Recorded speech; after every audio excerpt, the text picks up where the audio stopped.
स्वागत है आपका एसके क्लासेस में। और आज हम पढ़ेंगे क्लास 10th का चैप्टर नंबर 2, जिसका नाम है वन और वन्यजीव संसाधन। हम इस वीडियो में जानेंगे कि वन हमारे लिए कैसे इंपॉर्टेंस रखते हैं। ठीक है, वन में कई सारे जीव जंतु पाए जाते हैं जिन्हें हम कहते हैं वन्यजीव।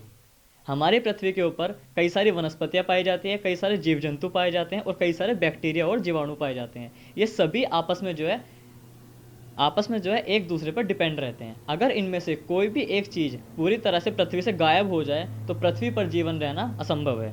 यही एक कारण है कि पृथ्वी के ऊपर जीवन पाया जाता है। ठीक है, तो वन जो है ना केवल इंसानों के लिए बल्कि जानवरों के लिए भी उतने ही इम्पोर्टेंट है, क्योंकि हर जानवर या तो डायरेक्टली पेड़ पौधों को खाता है या फिर एक जानवर उस दूसरे जानवर को खाता है जो खुद जो है किस पे डिपेंड था, पेड़ पौधों के ऊपर। जैसे कि आपने देखा होगा, शेर जो है हिरण को खाता है। ठीक है, और हिरण क्या खाता है, हिरण खुद क्या खाता है, घास फूस। तो हम टोटली किस पे डिपेंड है, वनस्पति के ऊपर। वन में कई तरह की प्रजातियां पाई जाती हैं, जिनमें से कुछ प्रजातियां धीरे धीरे लुप्त होती जा रही हैं। प्राचीन काल से लेके अब तक वन में ऐसा पाया गया है कि कुछ जातियां ऐसी थीं जो पहले पाई जाती थी लेकिन अब नहीं पाई जाती है। आपने अपने आसपास भी देखा होगा कि पहले जो है हमारे आसपास एक चिड़िया दिखती थी जिसका नाम था गौरैया चिड़िया। वो उसकी हर सुबह में उसकी आवाज़ सुनने को मिलती थी, लेकिन जब से 4G नेटवर्क आया, 4G नेटवर्क आने के बाद से गौरैया चिड़िया पूरी तरह गायब हो गई हैं। गाँवों में फिर भी एक आध देखने को मिलती है, लेकिन शहरों में गौरैया चिड़िया कभी भी या एक आध भी देखने को नहीं मिलती। हम जैसे जैसे विकास करते हैं तो हम कई बार हमसे ऐसा हो जाता है कि हम विकास के लालच में आकर उससे होने वाली हानियों को भूल जाते हैं या उन्हें नज़रअंदाज कर देते हैं। ऐसा हमसे कई बार हुआ है कि हम धीरे धीरे विकसित तो हो रहे हैं। मनुष्य अपनी लाइफ को ईजी बनाने के लिए डेवलपमेंट तो करता है कि उसके काम और उसकी लाइफ बहुत ईजी हो जाए, लेकिन इससे उसे भविष्य में क्या हानि होने वाली है वो इन्हें नज़रअंदाज कर देता है। और जब ये चीज़ों को गौर किया गया कि हम जो है बहुत सारी चीज़ों को इग्नोर करके आगे बढ़ रहे हैं, तो उन चीज़ों पे फिर ध्यान दिया गया। उन्हीं वन्य जीवों को, वनस्पतियों को बचाने के लिए कई सारे वन्य जीव या वनस्पति संरक्षण चलाए गए, यानी कि उन्हें बचाने के लिए अभियान चलाए गए।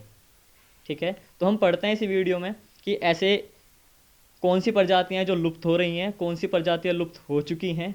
अगला हमारा टॉपिक है भारत में वनस्पति और प्राणी जात। भारत जो है वनस्पति के मामले में बहुत ही समृद्ध यानी अमीर देश है, क्योंकि भारत में पूरी दुनिया की लगभग 8% वनस्पतियाँ पाई जाती हैं या फिर वनस्पतियों की प्रजातियाँ पाई जाती हैं, जो कि एक अपने आप में ही बहुत बड़ा आंकड़ा है।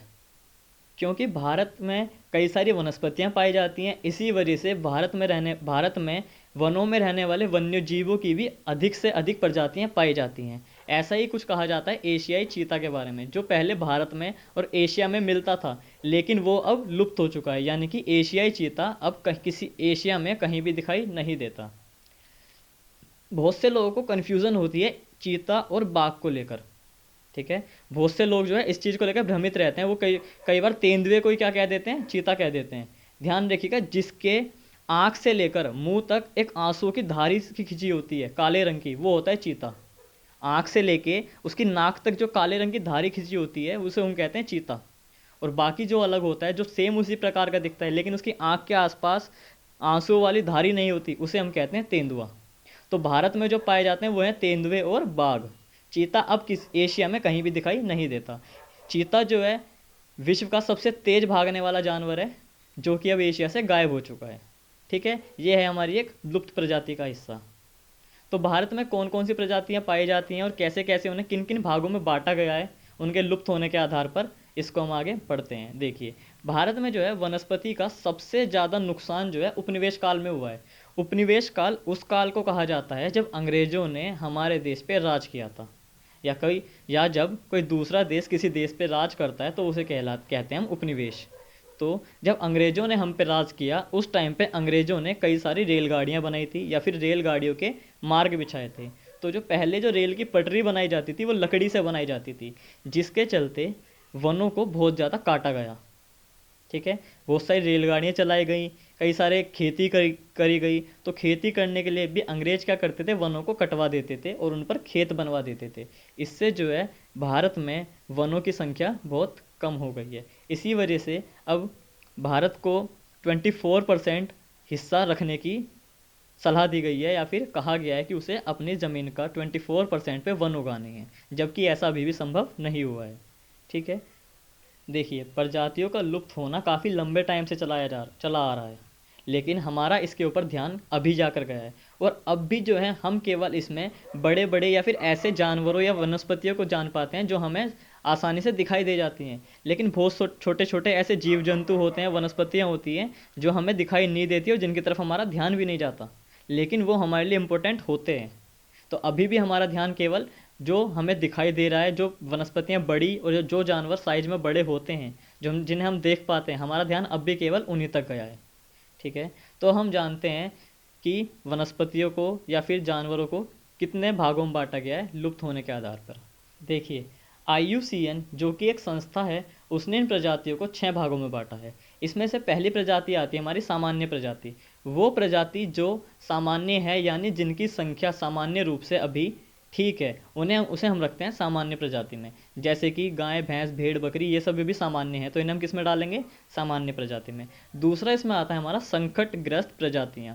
इसमें वो प्रजातियां आती हैं जो बिल्कुल ही लुप्त होने के कगार पे हैं, यानी कि जिनकी संख्या बहुत ही गिनी चुनी रह गई है, उन्हें हम कहते हैं संकटग्रस्त प्रजाति। जो अगर जिन पे बिल्कुल भी ध्यान नहीं दिया गया तो जो कुछ सालों के अंदर बिल्कुल ही पृथ्वी से क्या हो जाएंगी? गायब हो जाएंगी।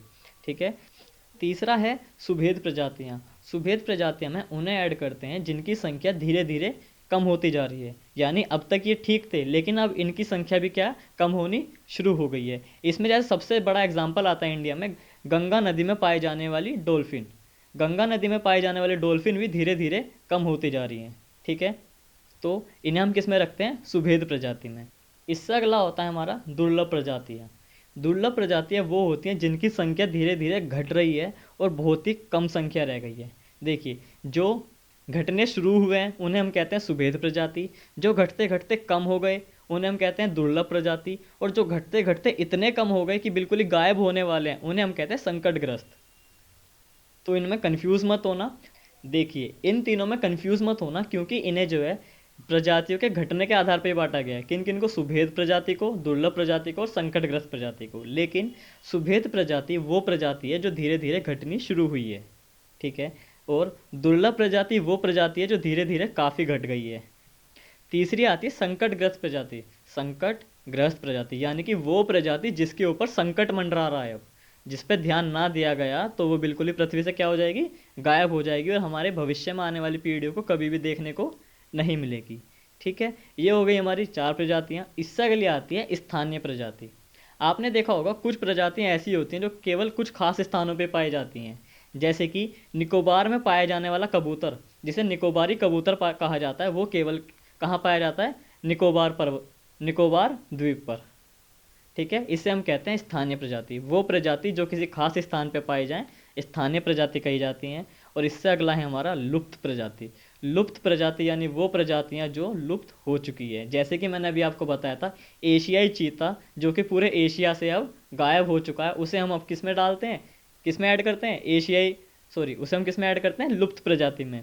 भारत से तो एशियाई चीता 1952 में ही लुप्त घोषित कर दिया गया था।